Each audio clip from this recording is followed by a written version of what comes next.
Awesome.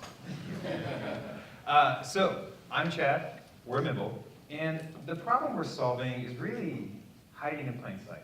And it's that 70% of millennials have less than $1,000 in savings. Now, this is bad for a variety of reasons, but it's important to understand why. And it's because millennials value experiences, which is spending, more than wealth creation, which is saving. And so this causes some problems. And so let's meet Liz. Liz is a millennial. She lives in the city. She has a good job. And she really likes experiencing the world through travel. But she has a problem. She has almost nothing in savings. And so when she gets invited to travel by her friend Becky, she doesn't know how she can afford it, and so she chooses not to go. But that changes today. With Mimble, we're saving for goals with rewards from brand partners. And so let's take a look about how it works. So you can see here, this is where Liz starts. And so we give her some inspiration and guidance around what she might want to save for. And so she decides that she wants to explore vacations with rewards. Now she's going to dive in a little deeper and go look at warm weather travel places. And she's going to settle on a beachfront B&B. And what she's going to see is that she's going to get an offer. So she's going to save $900, she's going to get a $100 reward, and she's going to end up with $1,000 to spend. So she's going to set a timeline that works for her, 6 months. She's going to choose a deposit schedule that takes a big expense and breaks it down in digestible chunks.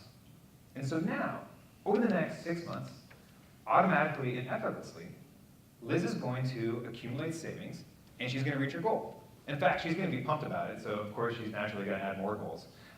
Things like emergency fund, maybe a weekend wine getaway, and at the end of that 6 months, she's actually going to go into that goal, and she's going to purchase a gift card. So once again, she saved $900, she got an extra $100 from the brand partner, and she ends up with $1,000 to spend. So of course, she's going to have an amazing trip. She's going to share it on Instagram, and then she's going to share it with her friends so that they can come next time. And so what we've done is we've given Liz high rewards and credit cards. We've allowed her to purchase over time, and she's avoided debt. And this is really cool. And this is the first time that we've seen this combination of value propositions all combined on one platform. And so what this lets us do is create a win-win-win, right? So we know Liz's win, but brands also win. So brands get access to a new customer. And what that does is that actually allows us to be the third win. So we charge a 5% commission to brand partners, allowing us to monetize short-term savings in a new way and keep the platform free for users. And if you're a little bit curious of what actually is the brand paying, well, here's a good representation. If you're a hotel, whether you're boutique or big, you spend $22 billion a year at companies like Expedia and Priceline. Now, this isn't very good because they charge you 15 to 30% on top of your lowest price room rates, which devalues your brand and doesn't actually give you a long-term customer. So we come in with a different value proposition.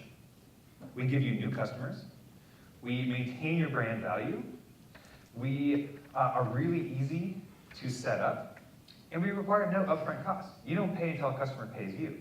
And so what this does is actually gives us this really interesting distribution advantage. So we actually work with brand partners, and they distribute us to their audiences as a way to increase sales. In fact, we have multiple agreements across travel, products, skis and snowboards, auto maintenance, and jewelry. And so what this is it's not just an aspirational platform for travel. It goes beyond that. Travel's great because we all like to do it. We like to do it every year, and typically that's above $500, and we like to include our friends. But really, this has a lot more potential beyond that.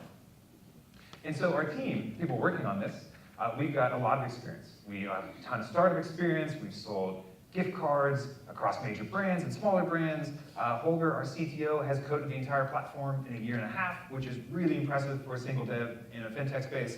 And we have really great advisors who have done growth in fintechs and designed apps for some of the ones that actually you use today. So the potential on this is pretty big and actually really exciting for us. So we're projecting reaching about 2.5 million users over the next few years and generating $93 million in revenue. And these growth rates seem really excessive, but they're actually in line, in fact a little bit slower, than what we've seen with companies like Acorns and Stash, companies who have no incentive or no social piece to actually invite your friends. So where are we at today? Well, we're in the process right now of onboarding 300 users from our waiting list.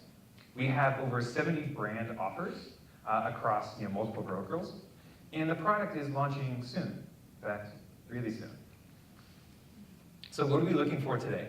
Well, we're currently in the process, actually just starting now, of raising $200,000 of additional capital as a bridge round. And the whole point of this is to get us from a launch stage into a revenue generating stage. We've raised about 130K so far, but we need a little bit more to add to our team from a development standpoint, organizational health, as well as marketing to really kind of accelerate our growth. And so with that, I want you guys to, we want to help people have more extraordinary experiences. And actually, I've got one more thing.